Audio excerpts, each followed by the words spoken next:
Turn on any news program or read any newspaper, and you're likely to hear calls for increasing the U.S. minimum wage. However, before we ask the question, should the U.S. increase the minimum wage, we first must ask two other very important questions. First, why do people want an increase in the minimum wage? Second, what is the purpose for the minimum wage? The answer to the why and what questions are why is living comfortably and the what is reducing poverty.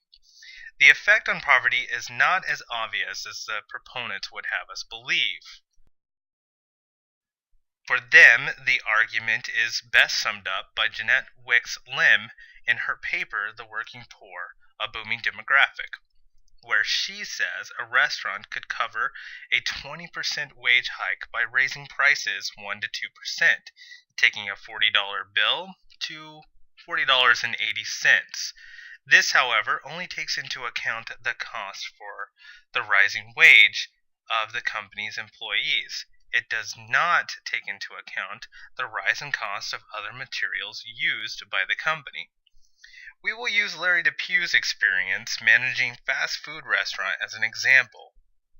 He said, labor costs were not my only overhead. I also had cleaning supplies, advertising costs, the food itself, utilities, taxes, and a host of other expenses. When the minimum wage went up, I was not the only person required to raise wages. Many of the companies I dealt with were union companies, and built into their contracts was a standard tie to minimum wage. If the minimum wage goes up, so does the union employee's wage. This then requires my suppliers to raise their prices as well. I also receive my products by truck, which caused an increase in my delivery cost. I experienced the same effect with my utility cost. Each of these cut into my profits, and if I could not make a profit, I could not stay in business, and my employees would be out of work.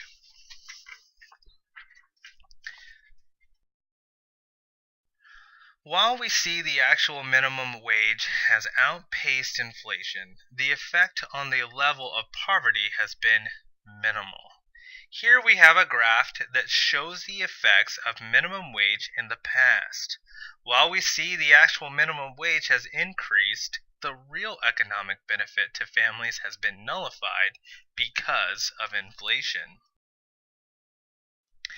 In 2007, the poverty rate for families was 9.8, with a federal minimum wage of $15.15 per hour. In 2012, the poverty rate was 11.8, with a federal minimum wage of $7.25.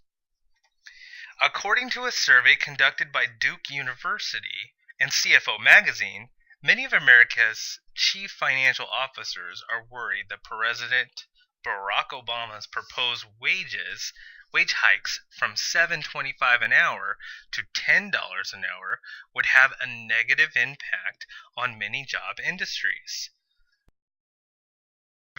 Those surveyed are forecasting severe job losses in retail and service industries as well as the manufacturing industries. Additionally, they are predicting great stalls in hiring, mass layoffs, and job losses due to attrition if the proposed wage increase passes and is enforced. The argument is that those that are able to retain their jobs will benefit from the hike, while many more will either lose their jobs or experience a loss of employment hours. Additionally, fewer employers will be able to bear the sudden hike and will not be able to recruit new hires, creating fewer jobs overall. This means that it won't always be sunshine and rainbows for everyone.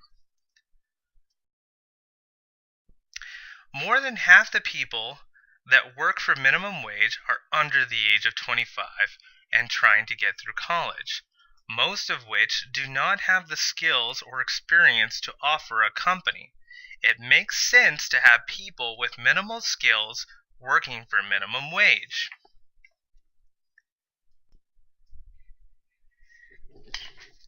Dustin Morris remembers a time around 1997 while he was still in high school working for minimum wage. I think I made a little more than $5 an hour. At the ripe old age of 16, I got a $2 an hour raise in my pay. This was due to a mandate that pushed the minimum wage to the set amount. I was ecstatic. Living at home with virtually no bills whatsoever, this was an extraordinary experience. I can remember thinking I had hit the jackpot, but the question must be asked, what did I do to get a raise? Did I develop a new skill or invent a new product to improve efficiency? I got a raise for doing nothing. I did not have to work any harder, and there were no new expectations of me. I simply got a raise because the law dictated it. The concept of receiving more reward with no corresponding contribution violates basic economic law and the principles of capitalism. My point being that often the outcome affects far more people and categories than perhaps decisions like this should. How many people are going to lose their jobs to young high school kids, or how many young people are not going to be able to get their first jobs because the employers can't afford to hire them? So to answer the question, what happened the last time? Lots of people that perhaps shouldn't have received raises did. If the why is living comfortably and the what is reducing poverty, then how can we achieve this without harming the very people we are trying to help? One effective solution to balance the cost of living and decrease the poverty level would include increasing the skill set of minimum wage workers through vocational training programs such as mill works, thus qualifying the workers to produce more valuable work and earn higher incomes.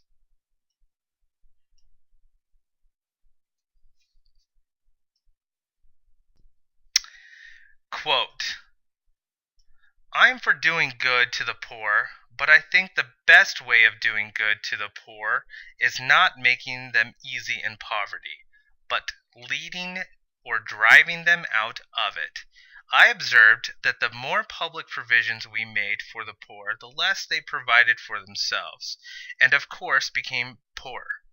On the contrary, the less was done for them, the more they did for themselves and became richer. End quote. For many, this will not be a desirable solution because they simply do not have the motivation to move out of poverty. However, for others, this will be the very incentive that they need to improve. President Dieter F. Uchtdorf touches on this idea in his talk, The Best Time to Plant a Tree, when he says, the best time to plant a tree is 20 years ago. The second best time is now. To show this, it is best to contrast two people who dropped out of school in the 9th grade. The first is 28-year-old Carmen Iverson, a single mother of 4 employed in the fast food industry. She works part-time, and this is her first job she has had for more than a few months. She rents a home that costs more in 1 month than she makes and has spent most of her life moving between relatives and shelters. The second is Max Hamilton, father-in-law of Larry DePew. After dropping out of school, Max learned a trade and accepted low-wage jobs in order to get his foot in the door and learn every aspect of that trade. As he learned, he moved up into the companies until he was able to start his own construction company. The key here is personal motivation.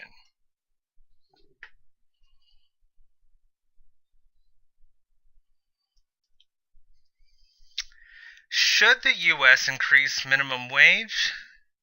The evidence we've found suggests not. We have come to the conclusion that the community offers opportunities, and whether the individual takes advantage of those opportunities is up to them.